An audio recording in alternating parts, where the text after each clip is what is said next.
अस्सलाम वालेकुम। के ट्रेड वीकली रिकैप के साथ मैं हूं अशाम। इस हफ्ते की मार्केट को देखा जाए तो मार्केट ने एक range bound to positive activity दिखाई।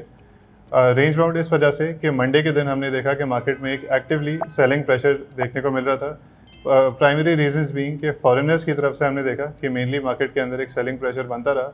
But on the other side अगर हम देखें जो बाकी 4 दिन मार्केट के रहे उसमें लोकल्स स्पेशली एक हायर बाइंग साइड पे रहे, जिसकी वजह से मार्केट इन चेक रही और अल्टीमेटली एक पॉजिटिव क्लोजिंग के ऊपर आज हमें मार्केट दिखी। इस हफ्ते मार्केट ने क्यूमुलेटिवली 1000 पॉइंट्स तक गेन किए। न्यूज़ साइड पे आ जाएं तो हमने ये देखा कि सीपीआई के नंबर्स फाइनली डिस्क्लोज हुए, जिसमें एज एक्सपेक्टेड सीपीआई जो है वो सिंगल डिजिट्स के अंदर हमें दिखी।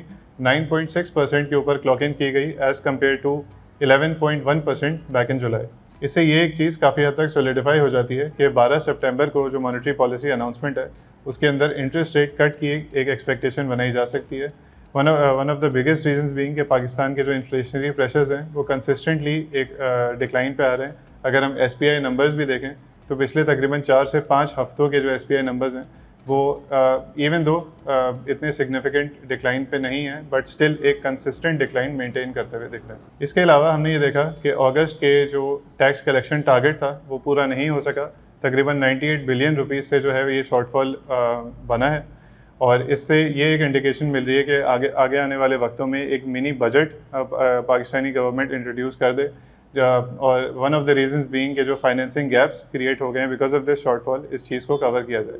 इसके अलावा गवर्नमेंट ऑफ पाकिस्तान ने कुछ इंटरनेशनल बैंक्स को रीच आउट किया है for help to maintain this financing gap. इसी के साथ साथ इस हफ्ते हमने ये भी देखा कि फाइनेंस मिनिस्टर ने भी एक अश्योरेंस दी है कि आईएमएफ के जितने भी टारगेट्स हैं वो मीट कर दिए जाएंगे एंड पाकिस्तान को फाइनली इसका जो लोन प्रॉमिस्ड है वो रिसीव हो जाएगा। फ्यूल प्राइसेस की बात की जाए तो हमने देखा कि as expected because international oils जैसे मैंने बताया कंसिस्टेंटली एक डिक्लाइन पे है, तो कॉन्सिक्वेंटली पेट्रोल एंड डीजल के रेट्स भी फोर्टनाइटली रिड्यूस हुए एंड आगे आने वाले वक्तों में अगर ये कंसिस्टेंसी मेंटेन रही तो फर्दर पेट्रोल एंड डीजल के अंदर रेट कट्स एक्सपेक्ट किए जा सकते हैं। ईरान पाकिस्तान गैस पाइपलाइन के ऊपर कुछ बात की जाए तो ईरान ने एक फ़ाइनल नोटिस पाकिस्तान को दिया है जिसमें उन्होंने ये कहा है कि गैस पाइपलाइन के ऊपर जल्द से जल्द काम शुरू किया जाए।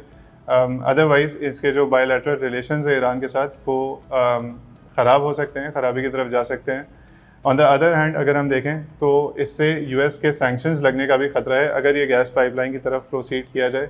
तो पाकिस्तान अभी एक डायलेमा के अंदर है इस चीज़ को लेकर। इस हफ्ते हमने फर्टिलाइजर्स के सेल्स नंबर्स भी देखे जो 30% से ईयर ऑन ईयर बेसिस के ऊपर डिक्लाइन हुए हैं और इसके दो रीज़न सामने आए। एक तो वीकर एग्रोनॉमिक कंडीशंस जो कि बहुत ज़्यादा ज़रूरत है अब गिवन दैट कि पाकिस्तान एक कैश क्रॉप कंट्री है, तो इन इशूज़ को, इन कंडीशंस को इम्प्रूव किया जाए। अदर दिन दैट जो अगस्त के अंदर मानसून सीजन हमने देखा उसकी वजह से भी काफ़ी हद तक क्रॉप्स अफेक्ट हुए। सीमेंट सेल्स के हवाले से भी इस हफ्ते हमें नंबर्स मिले जो 25.7% से रिड्यूस हुए हैं and one of the reasons being कि जो higher taxes specially in the northern sector apply हुए हैं उस पर सीमेंट सेल्स काफ़ी हद तक अफेक्ट हो रही हैं on top of the region के सीमेंट सेल्स ऑलरेडी उस रीजन के अंदर वैसे ही रिड्यूस थी। इसके अलावा साजगार के हवाले से एक पॉजिटिव न्यूज़ हमें देखने को मिली कि इसके जो सेल्स नंबर्स हैं स्पेशली फॉर द 4 व्हीलर्स वो 15.52% से on a month on month basis increase हुए डिस्पाइट इंक्रीजिंग टैक्सेस। और इसकी मेन वजह ये रह सकती है कि इसके जो प्रोडक्शन नंबर्स हैं वो कम थे, इसके सेल्स नंबर ज़्यादा थे। तो ये एक चीज़ इंडिकेशन देती है कि प्री ऑर्डर्स के बेसिस पे इसके सेल्स नंबर इंप्रूव हुए। अगले हफ्ते की मार्केट को देखा जाए तो क्योंकि आईएमएफ का बोर्ड अप्रूवल स्टिल पेंडिंग है तो उसकी वजह से मार्केट इन चेक रह सकती है। बट जैसे कि हम देखते रहे हैं कि रिजल्ट्स की बेसिस पे स्पेशली मार्केट के अंदर कुछ सेगमेंट्स में या कुछ स्टॉक्स में इंप्रूवमेंट देखने को मिलती है जो पूरी मार्केट को ही एक अप ट्रेंड की तरफ मेंटेन करके रखते हैं।